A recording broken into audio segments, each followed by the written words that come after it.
Hello friends, it's me, and today we're checking out food theory. Logan Paul is lying about Prime from the food theorists. Together, let's go!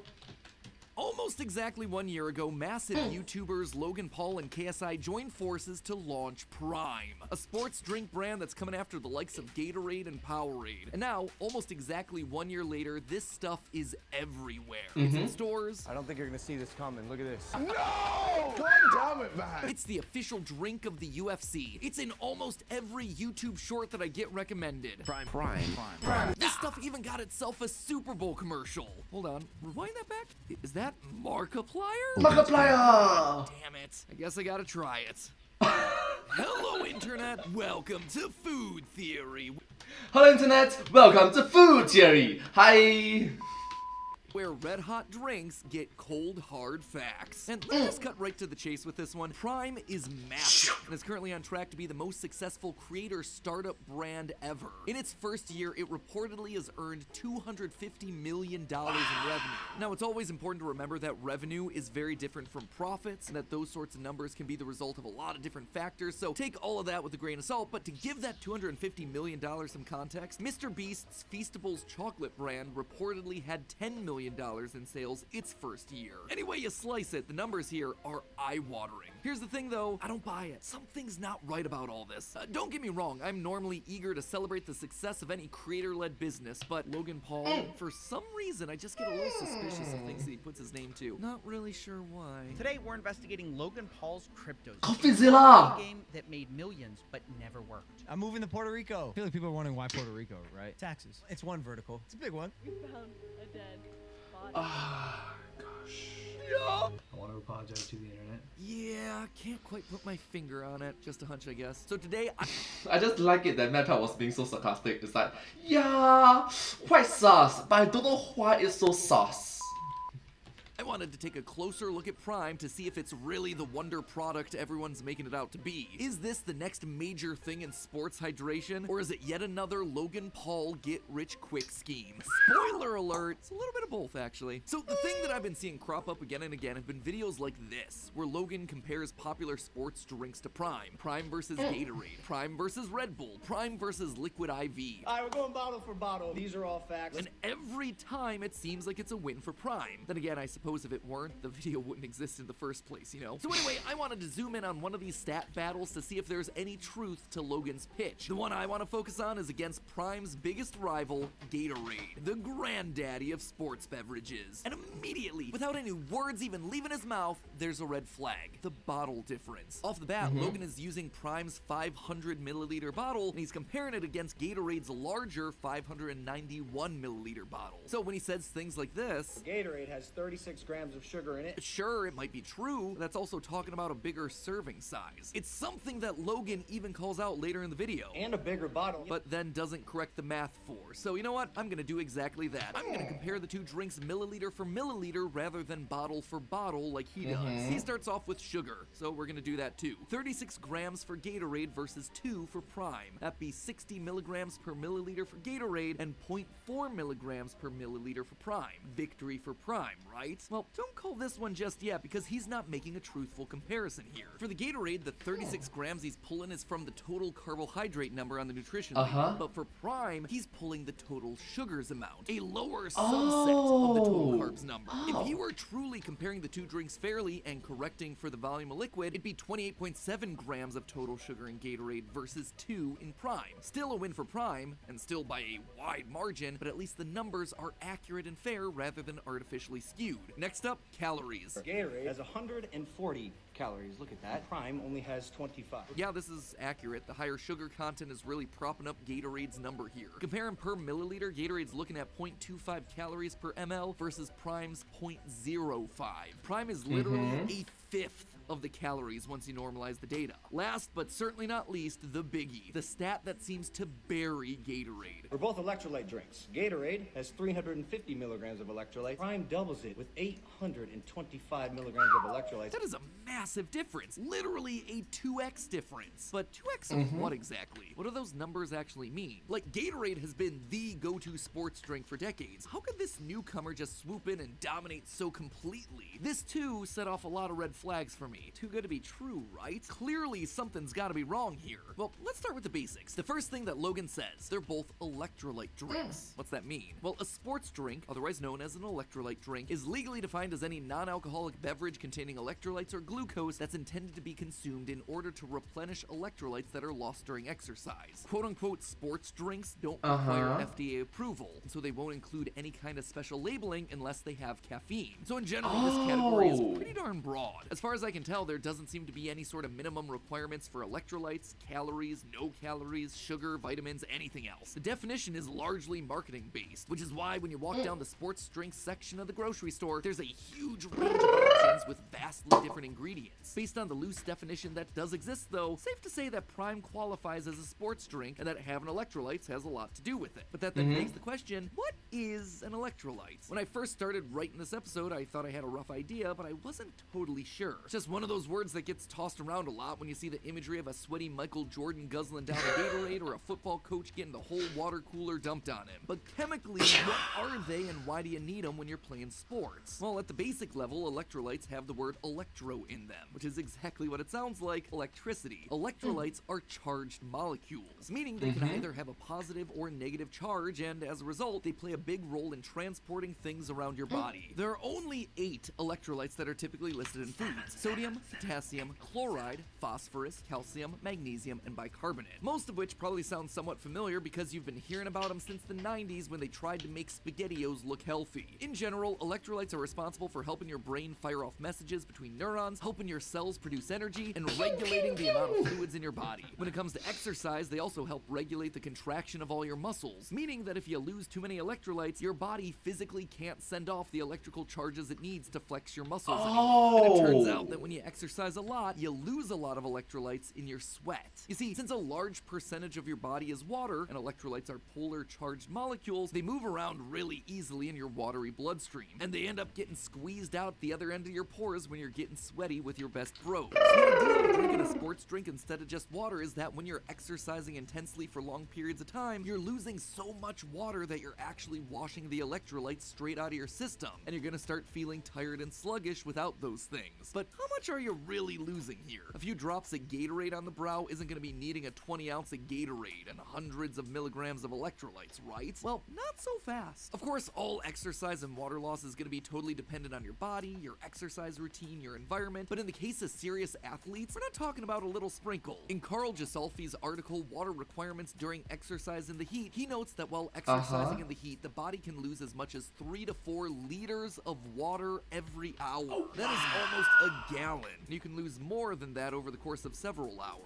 A gallon of water lost is over 8 pounds of body weight that you just sweated right out of your system, which if it sounds like a lot, it is. This is why you see boxers trying to sweat off the pounds before a weigh-in, because water weight actually makes a massive difference. Unfortunately, you just can't sweat it out forever. As soon as you start to lose more than 2% of your total body weight in water, you actively start to experience symptoms of dehydration, including headaches, nausea, cramping, and fatigue, because your body is shutting down without the ability to regulate and contract your muscles. For a 150-pound person, this means that losing more than 3 pounds of water, or just over 1 liter, can cause your whole game to suffer. And thus, you can really start to see why the sports drink market is such a thriving business. People working hard jobs all day are losing water and electrolytes constantly, and those things need to be replaced. On the flip side, if you're like me and just popping into the gym to hit the old stride machine for 20 to 30 minutes a couple days a week, chances are you don't need to be refueling with sports beverages because you're not losing enough water and electrolytes. You can stick to the water, save some money, just stop being posers about it. Knowing all of this, do Logan's stats here line up? Yeah,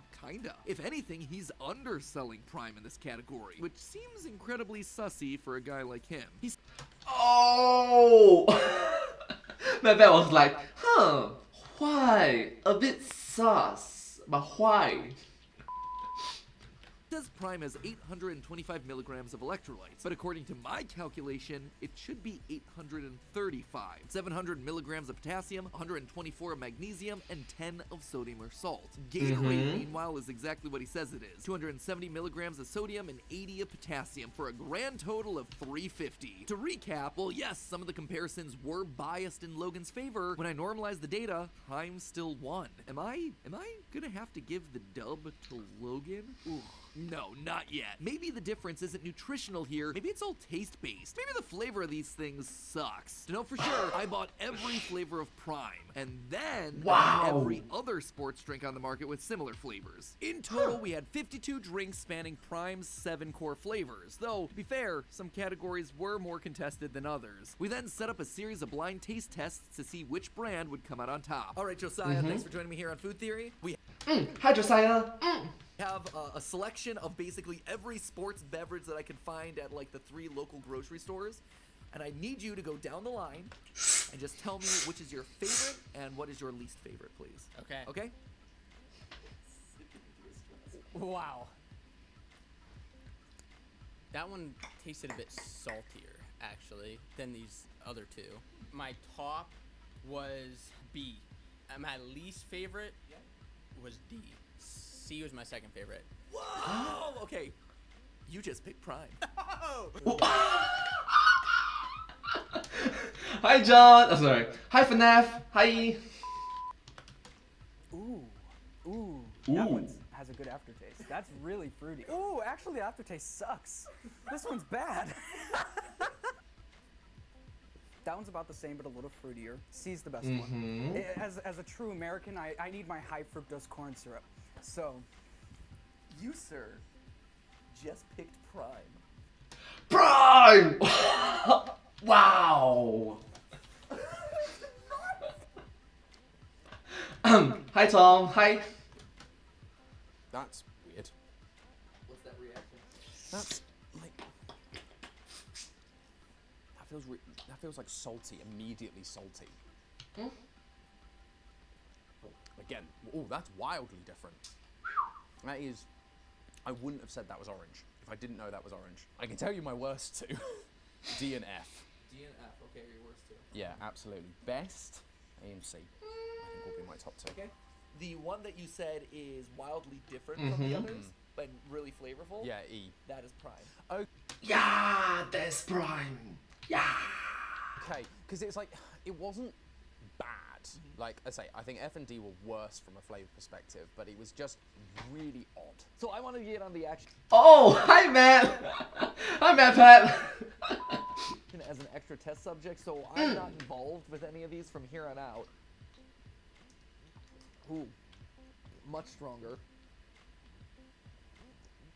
Okay, this is what I would typically assume is like a sports beverage. A little bit salty. It kind of like sticks in the back of your teeth a little bit. Like, That's Prime.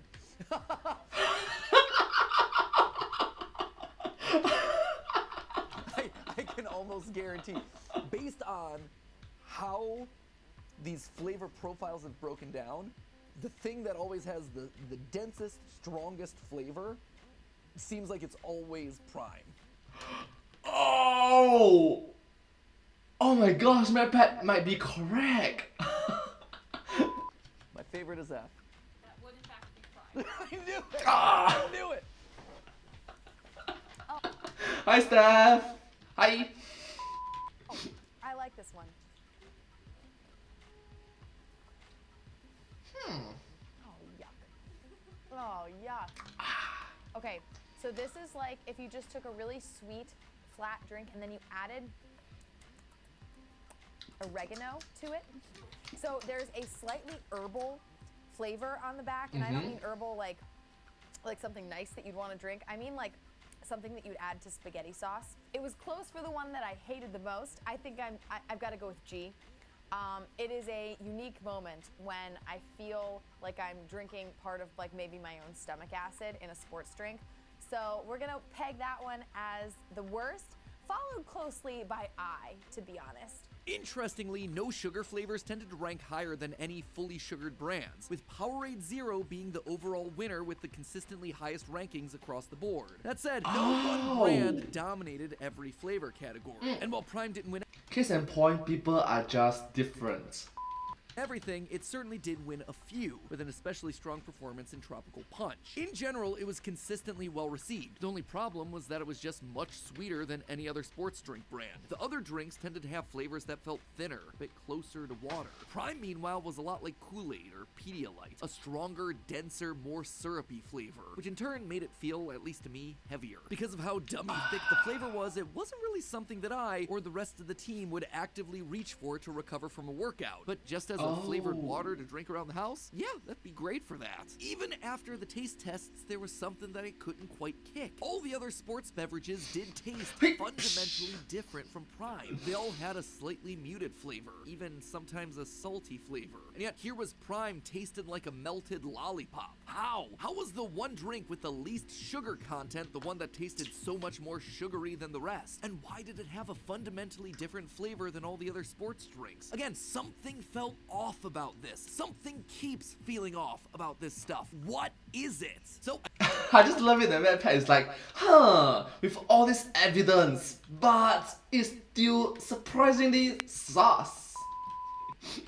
I went back to the nutrition label again, and that's when it hit me. Look again at the comparison of the electrolytes. Sure, Gatorade has 300 milligrams and Prime has over 800, but the way they get to those numbers is vastly different. Prime has 10 milligrams of sodium, 124 of magnesium, and a whopping 700 milligrams of potassium. Gatorade, meanwhile, has 80 milligrams of potassium and 270 milligrams of sodium. The ratio here is almost completely reversed. That is why you're getting a salty flavor from all these other sports beverages. Logan's Prime has 70 times as much potassium as sodium. Gatorade, meanwhile, has a ton of sodium and a teeny tiny amount of potassium. Powerade, same ratios as Gatorade. So I had to keep looking. Body Armor, another top contender in our taste test, is closer to Prime. BioSteel, the one with the juice boxes, came in with a completely different ratio than all the others with equal amounts of potassium and sodium. So that then brings us to what's probably the biggest question in all of this. What is the proper ratio for all these electrolytes? Is this the thing that's been nagging me about Prime all along? Well, it's important to note that each electrolyte is responsible for something different. Sodium, which we get mostly from common table salt, is the most prevalent, and it basically exists in all the spaces outside and around your cells to help you regulate blood pH and your overall water levels. How about Yes, if I remember correctly, NaCl, sodium chloride salt. how much you're peeing out, how much your kidneys are filtering out, things like that. Potassium, on the other hand, works inside your cells to help produce ATP, the little energy molecules that help power your body. Potassium also works in your heart to make sure it's pumping normally. Too much or too little potassium, you can start having heart problems and irregular rhythms. Calcium and magnesium play smaller but still important roles in your muscle contraction and brain function, keeping you mentally and physically sharp. So, at the end of the day, it kind of seems like they're all important in their own right, so which ratio is the one we're aiming for in a sports drink? Well, remember the whole premise of a sports drink. It's to replace the electrolytes that you lose during exercise. That means that we don't need to worry about every electrolyte in the body. We only need to focus on the ones that we're losing during said exercise. And we're not losing them all at the same rate here either. The average person's sweat ratio of electrolytes is 220 milligrams of sodium for every 63 grams of potassium, 16 of calcium, and 8 of magnesium. That means that you're losing nearly 3.5 times more sodium at any given time than any other electrolytes. And if you're doing the type of exercise that needs a sports drink, you need to find one that replaces sodium before worrying about anything else. Looking back at the ratios that we found across our sports drinks, it now comes down to which formula replenishes your electrolytes at the ratio closest to the sweat that you're losing. Knowing that, let's look at Prime. Sure, it has a ton of electrolytes, but none of them are the ones that you need to be replacing. Prime is giving you a ton of potassium. This thing is practically a banana, but you don't really need potassium in the middle of strenuous exercise. At least you don't need it nearly as much as you need sodium. In your sweat, you lose sodium to potassium at a ratio of 3.5 to 1. But with Prime, you're giving your body 0.014 milligrams of sodium to 1 milligram of potassium. You are a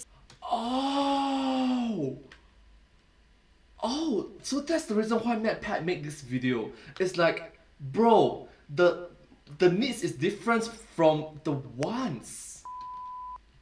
essentially completely missing the one electrolyte that your body needs the most while sporting. What about the other sports drinks on the block? Well, Body Armor's ratio is 0.05. It's actually very similar to Prime. BioSteel is at least a 1-to-1 ratio with the same sodium and potassium content. I suspect that they're all sacrificing the sodium because it keeps these drinks tasting sweeter. More sodium means a saltier flavor like the traditional sports beverage of Gatorade. Speaking of Gatorade, Gatorade and Powerade both have astonishingly different ratios than these newer competitors, with Gatorade at a ratio of 3.4 sodium to potassium and Powerade at the very top of the scale with 4.1 milligrams of sodium to potassium, both coming in shockingly close to the actual ratios of real-life sweat. This, in turn, makes them infinitely more effective than the other three options at actually doing what they say they're doing, replacing what your body loses during exercise. Don't get me wrong, feel free to sprinkle your coconut water on whatever you want. It's great that a lot of these new sports beverages don't have the dyes and preservatives and all the added sugars, but at the end of the day, the reason they're tasting so much sweeter than the Gatorades of the world is that they're missing the main ingredients that sports drinks need to be having: salt in the form of electrolytes. For really bottling and feeding you back your own sweat, Gatorade has made their drinks taste remarkably good over the years. But the thing is, at some point if you're sweating salt, the only way to get it back into your body is to drink it, not paper over it with a bunch of other filler electrolytes that you don't need. What's the conclusion here?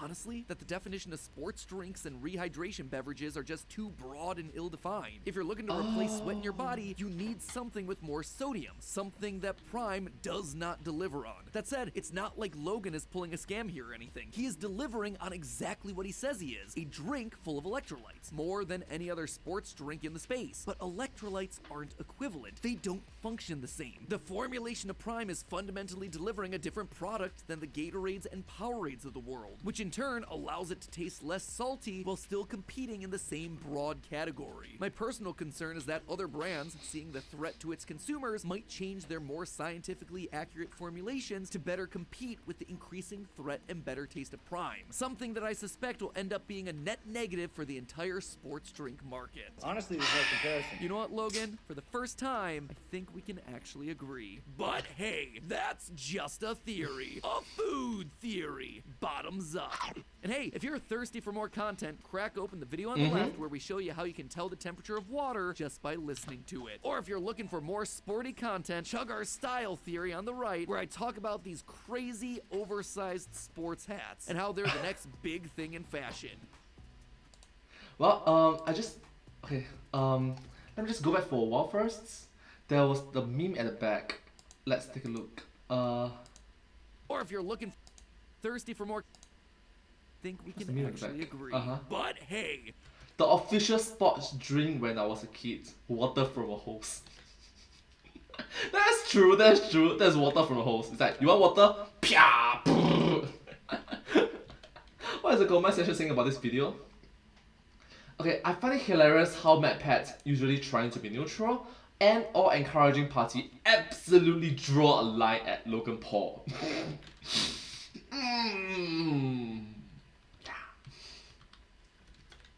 Alright, let's see. It's good to see actual measurements behind them. Yeah, that's right, because like, it's all big talk. You can talk all you want, but when there's actual numbers involved, people will actually understand it properly. Let's see. I was seriously not expecting them to go that hard on testing different drinks. Oh! Yeah, that's right. Oh, let's see. Amazing editing, the data visualizations, the commentary, the transitions, the storyline, just flawless. Kudos to your teammates. You're doing great job. That's right, great job. Okay, a few more. The bottle flip. I love that. I love how Matt's instinct at this point is just, it's Logan Paul. He has to be lying in some way.